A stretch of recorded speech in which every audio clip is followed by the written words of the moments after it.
November 13-ന് Wayanad ആറളത്തുണ്ടായ വെടിവെപ്പിൽ Maoist നേതാവ് കവിത കൊല്ലപ്പെട്ടെന്ന് poster. Wayanad Thirunelli ഹുണ്ടികപ്പറമ്പ് കോളനിയിൽ മാവോയിസ്റ്റുകളാണ് poster പതിപ്പിച്ചത്. കവിതയുടെ മൃതദേഹം പശ്ചിമഘട്ടത്തിൽ സംസ്കരിച്ചതായും പോസ്റ്ററിൽ പറയുന്നു. സുർജിത് അയ്യപ്പത്തും സജോ ദേവസിയുമാണ് വിശദാംശങ്ങളുമായി ചേരുന്നത്. ആദ്യം സുർജിത് അയ്യപ്പത്തിലേക്ക്. സുർജിത്ത്, എന്താണ് ലഭിക്കുന്ന വിവരങ്ങൾ? വേണു, ചില നിർണായകമായ വിവരങ്ങൾ നമുക്ക് ലഭിക്കുന്നു. ഇതിൽ നവംബർ 13-ാം തീയതി രാവിലെയാണ് ആറളത്ത് ഏറ്റുമുട്ടൽ ഉണ്ടായത്. ഈ ഏറ്റുമുട്ടലിൽ ഒരാൾക്ക്, ഒരു മാവോയിസ്റ്റിന് ഗുരുതരമായി പരിക്കേറ്റിരുന്നു എന്നുള്ള വിവരമാണ് നമുക്ക് ലഭ്യമാകുന്നത്. ഈ പരിക്കേറ്റയാൾ മരിച്ചിരിക്കുന്നു, കൊല്ലപ്പെട്ടിരിക്കുന്നു എന്നുള്ള സ്ഥിരീകരിക്കുന്ന കത്താണ് ലഭിച്ചിരിക്കുന്നത്. മാവോയിസ്റ്റ് നേതാവ് കവിത എന്ന ലക്ഷ്മിയാണ് കൊല്ലപ്പെട്ടത് എന്നുള്ള തരത്തിലുള്ള വിവരമാണ് ഇതിനകം തന്നെ പുറത്ത് വന്നിരിക്കുന്നത്. ഇവർ ചികിത്സയിലിരിക്കെയാണ് കവിത കൊല്ലപ്പെട്ടത്. കവിതയുടെ മൃതദേഹം പശ്ചിമഘട്ടത്തിൽ സംസ്കരിച്ചതായും മാവോയിസ്റ്റുകളുടെ കത്തിൽ വ്യക്തമാവുന്നുണ്ട്. ആന്ധ്രാപ്രദേശ് റായൽസീമ സ്വദേശിയാണ് ഈ ലക്ഷ്മി എന്ന കവിത എന്നാണ് ഈ കത്തിൽ വ്യക്തമാക്കുന്നത്. ഈ CPI മാവോയിസ്റ്റ് വക്താവായിട്ടുള്ള ജോഗിയുടെ പേരിലുള്ള കത്തിന്റെ പകർപ്പാണ് 24-ന് ലഭിച്ചിരിക്കുന്നത്. മാത്രമല്ല, ഇവർ ഈ തിരുനെല്ലി ഹുണ്ടികപ്പറമ്പ് എന്ന് പറയുന്ന പ്രദേശത്തെ കോളനിയിൽ എത്തുകയും വ്യാപകമായി പോസ്റ്ററുകൾ പതിക്കുകയും ചെയ്തിട്ടുണ്ട്. ഈ പോസ്റ്ററിലെല്ലാം തന്നെ ഈ കൊലപാതകത്തിന് പകരം ചോദിക്കും എന്നുൾപ്പെടെയുള്ള കാര്യങ്ങൾ ചൂണ്ടിക്കാട്ടുന്ന വിധത്തിലുള്ള പോസ്റ്ററാണ് മാവോയിസ്റ്റുകൾ അവിടെ മേഖലയിൽ ഒട്ടിച്ചിരിക്കുന്നത്. നേരത്തെ ഇവിടെ മാവോയിസ്റ്റ് സാന്നിധ്യം ഉണ്ടായിരുന്നു എന്നുള്ള തരത്തിലുള്ള സ്ഥിരീകരണം ഉണ്ടായിരുന്നു. 3 പേരടങ്ങുന്ന സംഘം എത്തുകയും കടയിൽ നിന്ന് സാധനങ്ങൾ വാങ്ങി പോവുകയും ചെയ്ത അനുഭവം ഏതാണ്ട് 2 ആഴ്ച മുമ്പ് ഉണ്ടായിട്ടുണ്ട് എന്നുള്ള തരത്തിലുള്ള വാർത്തകളും പുറത്തു വന്നതാണ്. എന്നാൽ ഇതിനടുത്തുള്ള പ്രദേശത്ത് തന്നെയാണ് ഇത്തരത്തിൽ ഒരു ഈ പശ്ചിമഘട്ടത്തിലെ ഏറ്റുമുട്ടലിൽ, അതായത് ആറളത്തെ ഏറ്റുമുട്ടലിൽ ഒരാൾ കൊല്ലപ്പെട്ടു എന്നുള്ള തരത്തിലുള്ള സ്ഥിരീകരണം ലഭിക്കുന്ന വിവരങ്ങൾ മാവോയിസ്റ്റുകളുടെ കത്തിൽ നിന്ന് തന്നെ ലഭ്യമാവുന്നത്. ഇതിൽ നവംബർ 13-ന് രാവിലെയാണ് ഏറ്റുമുട്ടൽ ഉണ്ടായത്. തണ്ടർബോൾട്ടും പോലീസും ചേർന്ന് മാവോയിസ്റ്റുകളുമായി ഏറ്റുമുട്ടുകയായിരുന്നു എന്നാണ് ഈ കത്തിൽ പറയുന്നത്. അത് നേരത്തെ തന്നെ സ്ഥിരീകരിച്ചിട്ടുള്ളതാണ്. കാരണം ഏറ്റുമുട്ടൽ ഉണ്ടായി എന്നുള്ള സ്ഥിരീകരണം ഉണ്ടായിട്ട് ഇതിനകത്ത് ഗുരുതരമായ രീതിയിൽ പരിക്കേറ്റ ആളാണ് ഈ കവിത എന്ന് പറയുന്ന ലക്ഷ്മി. ഇവർ ഈ ഏറ്റുമുട്ടലിനിടെയാണ് ഇത്തരത്തിലൊരു ഇങ്ങനെ കൊല്ലപ്പെടുന്ന സാഹചര്യം ഉണ്ടായതെന്നാണ് പറയുന്നത്. അതിനുശേഷം ഗുരുതരമായി വെടിയേറ്റ് പരിക്കേറ്റ് ചികിത്സയിലായിരുന്നു എന്നാണ് പറയുന്നത്. ഇത്തരത്തിൽ ചികിത്സയിൽ ഇരിക്കെയാണ് ഇങ്ങനെ ഒരു മരണം സംഭവിച്ചിരിക്കുന്നത്. ഇവരുടെ സംസ്കാര ചടങ്ങുകളെല്ലാം തന്നെ ഈ പശ്ചിമഘട്ടത്തിൽ തന്നെ പൂർത്തിയാക്കി എന്നുള്ള തരത്തിലുള്ള വിവരമാണ് ഈ മാവോയിസ്റ്റുകളുടെ കത്തിൽ ലഭ്യമാക്കുന്നത്. എന്തായാലും പോലീസ് ഇതുമായി ബന്ധപ്പെട്ട് അന്വേഷണം തുടങ്ങിയിട്ടുണ്ട്. അന്ന് തന്നെ ആർക്കൊക്കെയോ പരിക്കേറ്റിട്ടുണ്ട് എന്നുള്ള തരത്തിലുള്ള സൂചനകളെല്ലാം തന്നെ ആറളത്ത് നിന്ന് പുറത്ത് വന്നിട്ടുള്ളതാണ്. തലപ്പുഴ ഏറ്റുമുട്ടലിന് ശേഷം, തലപ്പുഴയിലെ ചപ്പാരം കോളനിയിലെ ഏറ്റുമുട്ടലിന് ശേഷം മാവോയിസ്റ്റുകൾ ആറളം മേഖലയിലേക്ക് മാറിയതായി, ആ മേഖല കേന്ദ്രീകരിച്ച് കബനി ദളത്തിന്റെ പ്രവർത്തനം വ്യാപിപ്പിച്ചതായുള്ള വിവരം പോലീസിന് ലഭിച്ചിരുന്നു. അത്തരത്തിൽ കബനി ദളത്തിന്റെ പ്രവർത്തനം വ്യാപിപ്പിക്കുന്നതുമായി ബന്ധപ്പെട്ടാണ് ഈ പോലീസിന്റെ അന്വേഷണത്തിനൊടുവിൽ ഏറ്റുമുട്ടലിലേക്ക് നയിച്ചത്. ആ ഏറ്റുമുട്ടലിന്റെ തുടർച്ചയായിട്ടാണ് ഇത്തരത്തിലൊരു മരണം ഉണ്ടായിട്ടുള്ളത് എന്നുള്ള തരത്തിലുള്ള ഒരു സ്ഥിരീകരണമാണ് ഇപ്പോൾ മാവോയിസ്റ്റുകളുടെ കത്തിൽ, ജോഗി എന്ന് പേരുള്ള ഈ മാവോയിസ്റ്റുകളുടെ കത്തിൽ പറയുന്നത്. ഇവർ ചെറുപ്പത്തിൽ തന്നെ ഈ മാവോയിസ്റ്റ് ആശയങ്ങളിൽ ആകൃഷ്ടയായ ശേഷം ഇവർ നേരെ ഇതുമായി ബന്ധപ്പെട്ട പ്രവർത്തനത്തിലേക്ക് വരികയും ഈ കബനി ദളത്തിന്റെ ഭാഗമായി ഈ CPI മാവോയിസ്റ്റിന്റെ കേന്ദ്ര നേതൃത്വത്തിന്റെ നിർദ്ദേശാനുസരണം ഇവർ എത്തി പ്രവർത്തിക്കുകയും ചെയ്തു എന്നുള്ളതാണ് പറയുന്നത്. 2015 മുതൽ ഈ പശ്ചിമഘട്ടം കേന്ദ്രീകരിച്ചുള്ള പ്രവർത്തനത്തിന്റെ ഭാഗമാണ് ഈ കവിത എന്ന ലക്ഷ്മി എന്നാണ് പറയുന്നത്. എന്തായാലും ഇതുമായി ബന്ധപ്പെട്ട് ഒരു മരണം സംഭവിച്ചിരിക്കുന്നു, അതായത് ഏറ്റുമുട്ടലിൽ ഒരു മരണം സംഭവിച്ചിരിക്കുന്നു എന്നുള്ളത് തന്നെയാണ് ഏറ്റവും പ്രധാനപ്പെട്ട വാർത്ത. അത്തരത്തിലൊരു സ്ഥിരീകരണമാണ് ഈ മാവോയിസ്റ്റ് വക്താവ് എന്നുള്ള പേരിൽ, ജോഗി എന്നുള്ള പേരിൽ ലഭിച്ച ഈ കത്തിൽ തന്നെ വ്യക്തമാവുന്നത്. എന്തായാലും പോലീസ് ഇതുമായി ബന്ധപ്പെട്ട അന്വേഷണം നടത്തുന്നുണ്ട് എന്നുള്ളതാണ് നമുക്ക് ലഭ്യമാകുന്ന വിവരം. വേണു. ശരി, സജോ ദേവസ്യം കണ്ണൂരിൽ നിന്ന് കൂടുതൽ വിവരങ്ങളുമായി ചേരുന്നു. സജോ ദേവസ്യ, ഈ തണ്ടർബോൾട്ട് വലിയ രൂപത്തിൽ അവിടെ കേന്ദ്രീകരിക്കുകയും ദിവസങ്ങൾ നീണ്ട പരിശോധനകൾ നടത്തുകയും ഒക്കെ ചെയ്തതാണ്. ഏറ്റുമുട്ടൽ നടന്നിട്ടുണ്ട് എന്നവർ പറയുകയും ചെയ്തതാണ്. പക്ഷേ കവിത എന്ന സഖാവ് കൊല ചെയ്യപ്പെടുന്നു. അത് നവംബർ 13-ന് നടന്ന സംഭവം. ഇത്രയും ദിവസങ്ങൾക്ക് ശേഷം അവർ തന്നെ അത് സ്ഥിരീകരിക്കുന്ന സാഹചര്യം ഉണ്ടാകുമ്പോൾ തണ്ടർബോൾട്ടിന് ഇത് സംബന്ധിച്ച് ഒരു വിവരവുമില്ലായിരുന്നു എന്നാണോ?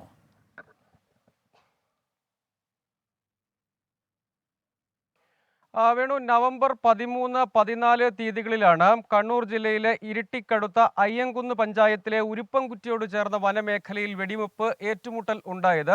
തണ്ടർബോൾട്ടിന്റെ പ്രത്യേക സംഘത്തെ തന്നെ ഈ സ്ഥലത്തേക്ക് നിയോഗിച്ച് അവിടെ കുപ്പു ദേവരാജിന്റെ രക്തസാക്ഷി വാർഷികാനുസ്മരണത്തിന്റെ ഭാഗമായ ഒരു പരിപാടി ഈ ഉരുപ്പംകുറ്റി വനമേഖലയോട് ചേർന്നാണ് മാവോയിസ്റ്റുകൾ, ആ മേഖലയിൽ സ്ഥിരമായി മാവോയിസ്റ്റ് സാന്നിധ്യം ഉള്ളതാണ്, അവിടെയായിരുന്നു ഇവർ ക്യാമ്പ് ചെയ്തൊരു ഷെഡ് അവിടെ കെട്ടിയിരുന്നു, അവിടെ ക്യാമ്പ് ചെയ്തിരുന്നു. ഈ രഹസ്യ വിവരത്തിന്റെ അടിസ്ഥാനത്തിലാണ് തണ്ടർബോൾട്ടിന്റെ പ്രത്യേക സംഘം അവിടെ എത്തുകയും പിന്നീട് അതൊരു ഏറ്റുമുട്ടലിലേക്ക് വഴിമാറുകയും ചെയ്തത്. ആ ഘട്ടത്തിൽ തുടർച്ചയായി, അതായത് 13-ാം തീയതി തുടർച്ചയായി വെടിവെപ്പ് ഉണ്ടായിരുന്നു.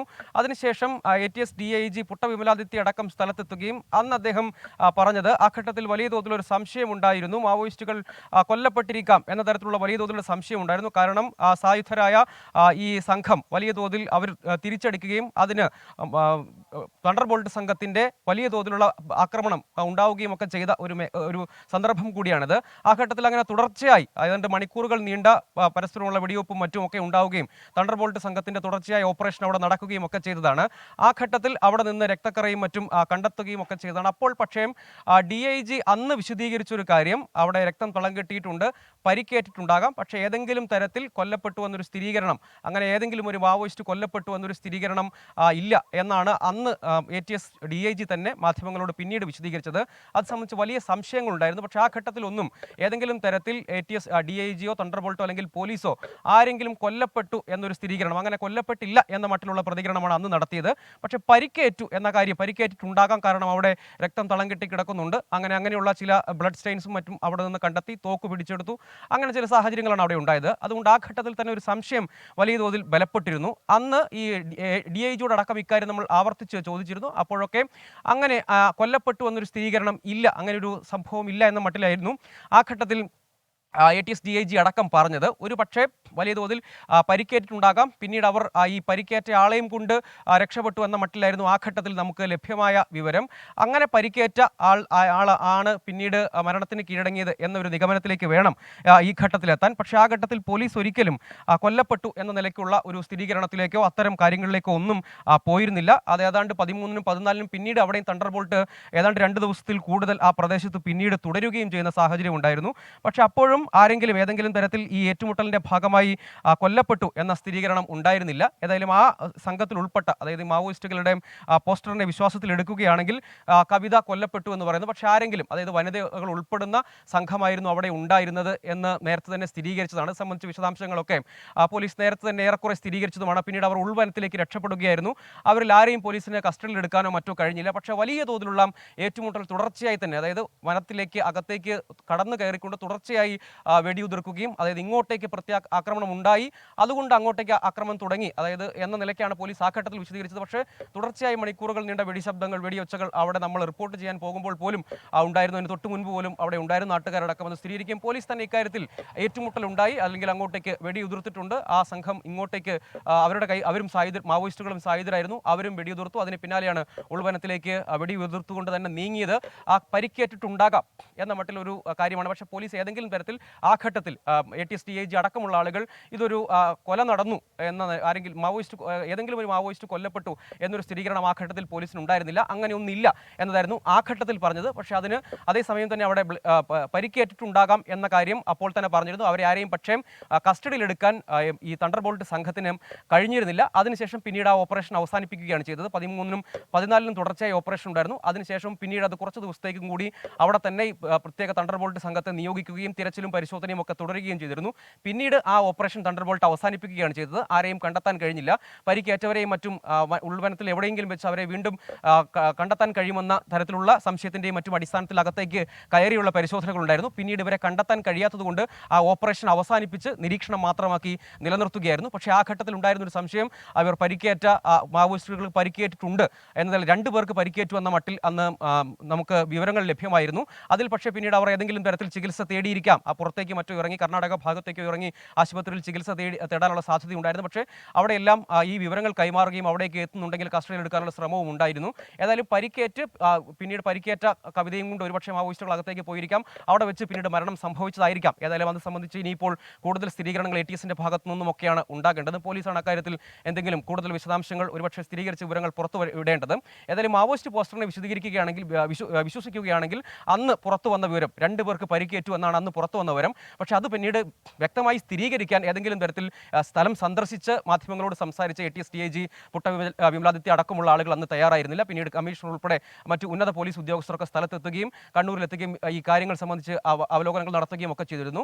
ആ ഘട്ടത്തിൽ പക്ഷേ ഈ ഏതെങ്കിലും തരത്തിൽ പരിക്കേറ്റിട്ടുണ്ടാകാമെന്ന സംശയം പോലീസ് പ്രകടിപ്പിച്ചിരുന്നു. അതിന്റെ കാരണം ആ സംഭവ സ്ഥലത്ത് തന്നെ, ഓപ്പറേഷൻ നടന്ന സ്ഥലത്ത് തന്നെ അതിന്റെ സൂചനകൾ ഉണ്ടായിരുന്നു എന്നതുകൊണ്ടാണ് ആ തരത്തിലുള്ള ഒരു നിഗമനത്തിലേക്ക് എത്തിയത്. പക്ഷേ ഈ മാവോയിസ്റ്റ് അങ്ങനെയുള്ള ഒരു സാധ്യത, അതായത് അത്രയും ഗുരുതരമായി പരിക്കേറ്റ ആൾ പിന്നീട് മരണത്തിന് കീഴടങ്ങിയതായിരിക്കാം എന്ന് വേണം ഈ ഘട്ടത്തിൽ നമുക്കൊരു നിഗമനത്തിലേക്ക് എത്താൻ. ഏതായാലും അന്ന് പോലീസ് ഒരു മാവോയിസ്റ്റ് കൊല്ലപ്പെട്ടു എന്ന നിലയ്ക്ക് ഇല്ല, അങ്ങനെ ഒരു ആ വാദം തെറ്റാണ് എന്ന നിലയ്ക്കും പോലീസ് അന്ന് സ്ഥിരീകരിക്കുകയാണ് ചെയ്തത്. ഉൾവനത്തിലേക്ക് അവർ രക്ഷപ്പെട്ടു പോയിരിക്കാം എന്ന് തന്നെയായിരുന്നു. പക്ഷേ പരിക്കേറ്റു എന്നത് അന്ന് തന്നെ സ്ഥിരീകരിക്കപ്പെട്ടതാണ്. അത് പക്ഷേ ഇപ്പോൾ അതിനുശേഷം ആ ഓപ്പറേഷൻ പോലീസ് ആ മേഖലയിലുള്ള പരിശോധനയും തിരച്ചിലും മറ്റും അവസാനിപ്പിക്കുകയാണ് ചെയ്തത്. ഏതെങ്കിലും തരത്തിൽ ആരെയും കസ്റ്റഡിയിൽ എടുക്കാൻ ആ ഘട്ടത്തിൽ കഴിഞ്ഞതുമില്ല. തലപ്പുഴയിൽ നിന്ന് അല്ലെങ്കിൽ വയനാട്ടിൽ നിന്ന് വ്യത്യസ്തമായി ഇവിടെ ആരെയും കസ്റ്റഡിയിൽ എടുക്കാൻ കഴിഞ്ഞില്ല. അവരെല്ലാവരും രക്ഷപ്പെട്ടു പോവുകയാണ് ഉണ്ടായത്. അത് അയ്യൻകുന്ന് പഞ്ചായത്തിൽ, അതായത് കണ്ണൂർ ജില്ലയിലെ അയ്യൻകുന്ന് പഞ്ചായത്തിലെ ഉരുപ്പംകുറ്റി വനമേഖലയിലാണ് അന്ന് ഈ ഏറ്റുമുട്ടൽ 2 ദിവസം നീണ്ടു നിന്ന ഏറ്റുമുട്ടൽ ഉണ്ടായത്. ഏതായാലും അത് സംബന്ധിച്ച് വിശദാംശങ്ങളും സ്ഥിരീകരണമൊക്കെ ഇനിയിപ്പോൾ പോലീസിൽ നിന്നാണ് പുറത്തു വരേണ്ടത്. വേണം. ശരി, സുർജിത്ത് അയ്യപ്പത്തം തുടരുന്നുണ്ട്. സുർജിത്ത്, ഈ കത്തിന്റെ ഉള്ളടക്കം എന്താണ്? അതിന്റെ വിശദാംശങ്ങൾ ലഭ്യമായിട്ടുണ്ടോ? കൂടാതെ ചികിത്സിക്കാനുള്ള മാർഗം ഉണ്ടാകാനുള്ള സാധ്യതയും കുറവല്ലേ? അങ്ങനെ വരുമ്പോൾ ഏറ്റുമുട്ടൽ, അതിനുശേഷം രക്തസാക്ഷിത്വം, അങ്ങനെയാണോ ഈ കത്തിൽ നിന്ന് മനസ്സിലാക്കേണ്ടത്?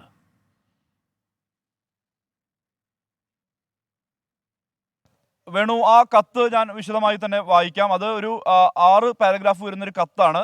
നേരത്തെ ഈ സമാനമായ രീതിയിൽ തന്നെ ഈ പലയിടങ്ങളിലും, അതായത് ഈ മക്കിമലയിലും അതോടൊപ്പം തന്നെ ഈ കമ്പമലയിലും ഉൾപ്പെടെ മാവോയിസ്റ്റുകൾ എത്തിയ ഘട്ടത്തിൽ ചില കത്തുകൾ നമുക്ക് ലഭിച്ചിരുന്നു. അതായത് ഇത്തരത്തിലുള്ള കത്തുകൾ മറ്റാളുകളുടെ ഫോണിൽ നിന്ന് അയക്കുകയാണ് ചെയ്യുന്ന പതിവ്. ഈ മാവോയിസ്റ്റുകൾ മറ്റാളുകളുടെ ഫോൺ, അതായത് ഈ മക്കിമലയിലെ റിസോർട്ടിലെ ജീവനക്കാരൻ്റെ ഫോൺ വാങ്ങി അതിൽ നിന്നാണ് മാധ്യമപ്രവർത്തകർക്ക് ഇവർ കത്തയച്ചിരുന്നത്. ആ കത്തിൻ്റെ അതേ രീതിയിലുള്ള കയ്യക്ഷരം തന്നെയാണ് ഇതിനകത്ത് കാണാൻ കഴിയുന്നത് എന്നുള്ളതാണ് ആദ്യത്തെ കാര്യം. അതോടൊപ്പം തന്നെ ഇതുമായി ബന്ധപ്പെട്ട് ഈ കത്തിലെ വിശദാംശങ്ങൾ പറയുമ്പോൾ ഇതിൽ ജോഗി എന്നുള്ള പേരിൽ, വക്താവ് ജോഗി എന്നുള്ള പേരിലാണ് ഈ കത്ത് ലഭിച്ചിരിക്കുന്നത്. പുത്തൻ ജനാധിപത്യ ഇന്ത്യക്കായി പോരാടി രക്തസാക്ഷിത്വം വരിച്ച സഖാവ് ലക്ഷ്മി, ബ്രാക്കറ്റിൽ കവിത എന്ന പേരുമുണ്ട്, ലക്ഷ്മിക്ക് ലാൽ സലാം എന്നാണ് ഈ കത്തിൻ്റെ ആമുഖക്കുറി. നവംബർ 13 രാവിലെ 9:50 അയ്യൻകുന്ന് പഞ്ചായത്തിലെ ഉരുകുറ്റി കോളനിയിൽ സർക്കാരിൻ്റെ കൊലയാളി സേന തണ്ടർബോൾട്ടും ചുറ്റിവളഞ്ഞ് കബനീദളത്തിൻ്റെ ക്യാമ്പ് ആക്രമിക്കുകയുണ്ടായി. അപ്രതീക്ഷിതമായ ആക്രമണമായിരുന്നു ഇത്. 100 കണക്കിന് വരുന്ന സേന ചുറ്റിവളഞ്ഞ് കടന്നാക്രമണം നടത്തി. വിരലെണ്ണാവുന്ന ശക്തി വെച്ച് ഇവരെ പീപ്പിൾസ് ലിബറേഷൻ ആർമി ചെറുക്കുകയുണ്ടായി. ഈ പോരാട്ടത്തിനിടയിൽ ലക്ഷ്മി എന്ന കവിതയ്ക്ക് വെടിയേറ്റു. ഇവിടെ നിന്ന് രക്ഷപ്പെട്ടെങ്കിലും പിന്നീട് ചികിത്സയിൽ കഴിയവെയാണ് രക്തസാക്ഷിത്വം വരിച്ചത്. ഈ കവിതയുടെ ഭൗതിക ശരീരം വിപ്ലവകാരികൾക്ക് ലഭിക്കേണ്ട രീതിയിലുള്ള ബഹുമതികളോടുകൂടി പശ്ചിമഘട്ടത്തിൽ സംസ്കരിച്ചു എന്നുള്ളതാണ് ഇതിൻ്റെ ആദ്യത്തെ പാരഗ്രാഫ്. ഇതിനുശേഷം ഇത്തരത്തിൽ മോദി വിമർശനവും ഒപ്പം തന്നെ സംസ്ഥാന സർക്കാരിനെതിരായിട്ടുള്ള, കേന്ദ്ര സർക്കാരിനെതിരായിട്ടുള്ള വിമർശനവും ഒപ്പം തന്നെ സംസ്ഥാന സർക്കാരിനെതിരായിട്ടുള്ള വിമർശനവും ചൂണ്ടിക്കാട്ടിക്കൊണ്ട് ആണ് ഈ കത്ത് അവസാനിക്കുന്നത്. ഇത്തരത്തിൽ 6 പാരഗ്രാഫ് വരുന്ന കത്താണ് നമുക്ക് ലഭിച്ചിരിക്കുന്നത്. ഈ കത്തിൽ ഇവരുടെ പശ്ചാത്തലം, ഈ കവിത എന്ന് പറയുന്ന ലക്ഷ്മിയുടെ പശ്ചാത്തലം വിശദീകരിക്കുന്നുണ്ട്. ഇതിൽ ആന്ധ്രാപ്രദേശിലെ റായൽസീമയിൽ ദരിദ്ര കർഷക കുടുംബത്തിൽ ജനിച്ചയാളാണ് ലക്ഷ്മി. വളരെ ചെറുപ്പത്തിൽ തന്നെ വിപ്ലവ പ്രസ്ഥാനത്തിലേക്ക് ആകർഷിക്കപ്പെടുകയും ഇതുമായി ബന്ധപ്പെട്ട പ്രവർത്തനങ്ങളിലേക്ക് വരികയും ചെയ്തു.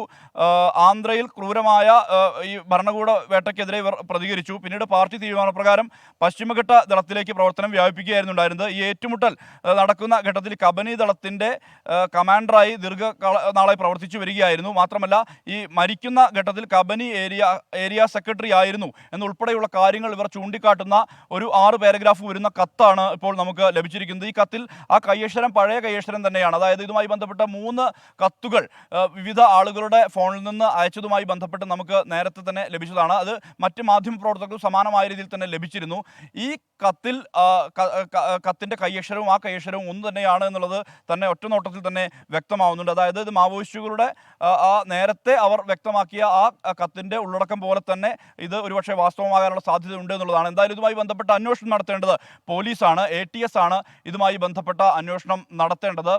ഇത്തരത്തിലുള്ള പോസ്റ്റർ ഈ തിരുനെല്ലി മേഖലയിലാണ് വന്നിരിക്കുന്നത്. തിരുനെല്ലി മേഖലയിൽ നേരത്തെ, അതായത് 2 ആഴ്ച മുമ്പാണ് മാവോയിസ്റ്റുകൾ അവിടുത്തെ കടയിൽ എത്തിയിരുന്നു എന്നുള്ള തരത്തിലുള്ള സ്ഥിരീകരണം ഉണ്ടായിരുന്നത്. ആ കത്തിൽ ആ പ്രദേശത്ത് കുണ്ടികപ്പറമ്പ് എന്ന് പറയുന്ന കോളനിയിലാണ് ഇത്തരത്തിൽ പോസ്റ്ററുകൾ പതിച്ചുകൊണ്ട് മാവോയിസ്റ്റുകൾ പോയിട്ടുള്ളത്. ഇന്നലെ വൈകിട്ട് 7:30 ഇവർ എത്തിയത് എന്നുള്ള തരത്തിലുള്ള വിവരമാണ് ലഭ്യമാവുന്നത്.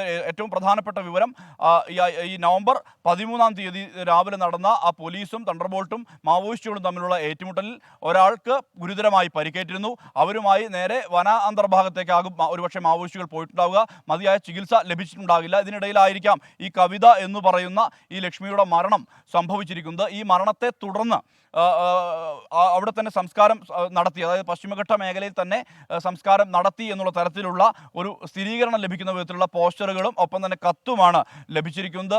ഇനി അന്വേഷിക്കേണ്ടത് പോലീസാണ്. ഇതുമായി ബന്ധപ്പെട്ട സാഹചര്യം ഉൾപ്പെടെയുള്ള കാര്യങ്ങൾ അന്വേഷിക്കേണ്ടത് പോലീസാണ്. ഇതിനെതിരെ ശക്തമായ തിരിച്ചടി നൽകും എന്നുൾപ്പെടെയുള്ള വാക്കുകൾ ഈ മാവോയിസ്റ്റുകൾ പതിച്ച പോസ്റ്ററിൽ പറയുന്നുണ്ട്.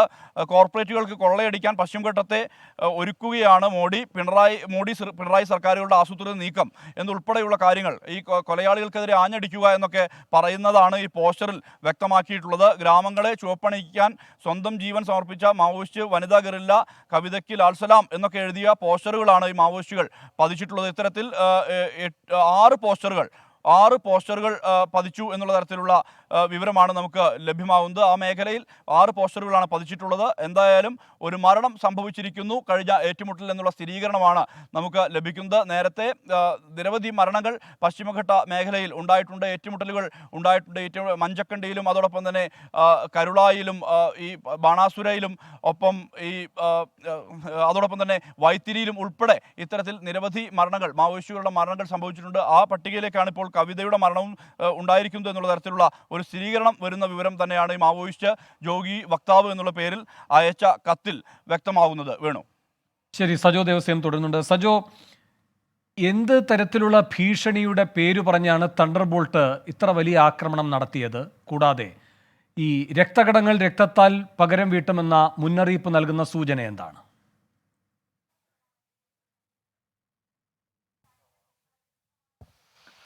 വേണു, അതായത് ഈ കണ്ണൂർ ജില്ലയുടെ മലയോര വയനാടുമായി അതിർത്തി പങ്കിടുന്ന മലയോര വനാതിർത്തി ഗ്രാമങ്ങൾ, പ്രത്യേകിച്ച് ആറളം, അയ്യങ്കുന്ന്, കൊട്ടിയൂർ ഉൾപ്പെടുന്ന മേഖലയിൽ തുടർച്ചയായി മാവോയിസ്റ്റുകളുടെയും സാന്നിധ്യമുണ്ടായിരുന്നു. അവർ അതിനിടെ അയ്യങ്കുന്ന് പഞ്ചായത്തിലെ എടപ്പുഴയിലടക്കം സായുധരായും നഗരത്തിലിറങ്ങുകയും അവിടുത്തെ ഒരു ടൗൺ മേഖലയിൽ ഇറങ്ങുകയും പ്രകടനം നടത്തുകയും മുദ്രാവാക്യം വിളിക്കുകയും ഒക്കെ ചെയ്തതാണ്.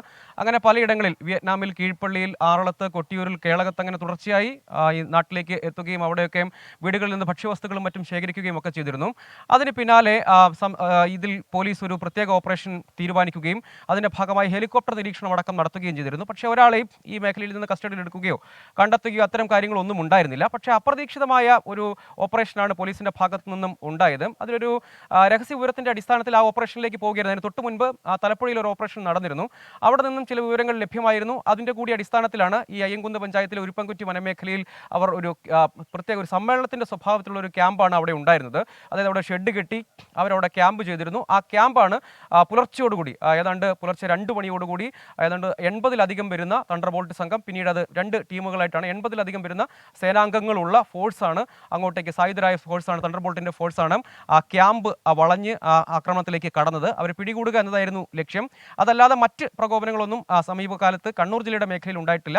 അതേസമയം മറ്റിടങ്ങളിൽ അതിന് മുൻപ് നേരത്തെ ചാവച്ചി എന്ന് പറയുന്ന സ്ഥലം, അതും സമാനമായി ഈ ആറളം വന്യജീവി സംഘത്തോട് ചേർന്ന പ്രദേശമാണ്. അവിടെ ഒരു വെടിവെപ്പ് ഉണ്ടായിരുന്നു.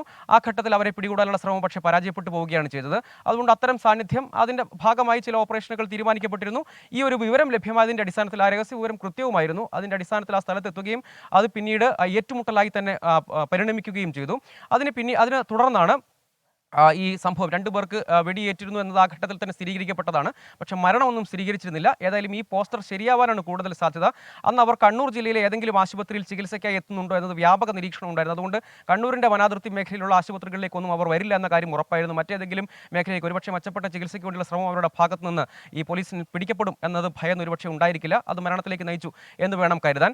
മറ്റൊന്ന്, കണ്ണൂരിൽ ഏതെങ്കിലും തരത്തിൽ സമീപകാലത്ത് ഈ ചാവച്ചിയിൽ നടന്ന ഒരു വെടിവെപ്പും ഇവിടെ ഉണ്ടായിരുന്ന തണ്ടർബോൾട്ട് സംഘം വന്നപ്പോൾ ഉണ്ടായ ഒരു ഏറ്റുമുട്ടൽ ഒഴിച്ചു നിർത്തിയാൽ ഏതെങ്കിലും തരത്തിലുള്ള ആക്രമണത്തിലേക്ക് സമീപകാലത്ത് മാവോയിസ്റ്റ് സംഘം കടന്നിട്ടില്ല. പക്ഷേ അതേസമയം ഇത് ആക്രമണങ്ങൾ ഉണ്ടാകും എന്നൊരു സൂചന സ്വാഭാവികമായും ഇതിലുണ്ട്.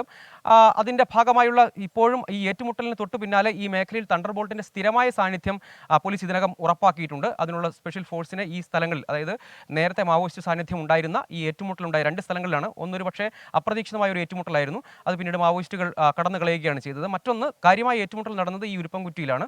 അവിടെ പിന്നീട് ഉള്ളത് തലപ്പുഴയാണ്. വയനാട് മേഖലയായ തലപ്പുഴ ഉൾപ്പെടുന്ന മേഖലയാണ്. അവിടെയാണ് പിന്നെ ഒരു ഏറ്റുമുട്ടൽ ഉണ്ടായത്. മറ്റ് ഏറ്റുമുട്ടലുകളെല്ലാം പിന്നീട് നടന്നിട്ടുള്ളത് വയനാട്ടിലാണ്. അതിൻ്റെ ചരിത്രം നമുക്കറിയാം. പക്ഷേ കണ്ണൂരിൽ അത്തരം സംഭവങ്ങൾ ഉണ്ടായിട്ടില്ല. ഏതായാലും ഈ കാര്യത്തിൽ മാവോയിസ്റ്റുകളൊരു ഭീഷണി കൂടി ഈ കത്തിൽ ഉണ്ട് എന്നതാണ്, തിരിച്ചടി ഉണ്ടാകും എന്ന നിലയ്ക്കുള്ളത്. പക്ഷേ അതിൻ്റെ ഭാഗമായുള്ള മുൻകരുതൽ നേരത്തെ തന്നെ വലിയ ഫോഴ്സിനെ ഇറക്കി ഈ മേഖലയിൽ തണ്ടർബോൾട്ടിൻ്റെ പ്രത്യേക വിന്യാസം ഉൾപ്പെടെ നേരത്തെ തന്നെ നടത്തി പോന്നിട്ടുമുണ്ട്. ഏതായാലും അതിൻ്റെ ഭാഗമായുള്ള കൂടുതൽ സ്ഥിരീകരണങ്ങൾ ഒരുപക്ഷെ പോലീസിൻ്റെ ഭാഗത്തുനിന്ന് നമ്മൾ പ്രതീക്ഷിക്കുകയും ചെയ്യുന്നുണ്ട്. സജോ ദേവസ്യയും സുർജിത് അയ്യപ്പത്തുമാണ് വിശദാംശങ്ങളുമായി ചേർന്നത്. 24 അഞ്ചിന്റെ വജ്രത്തിളക്കം.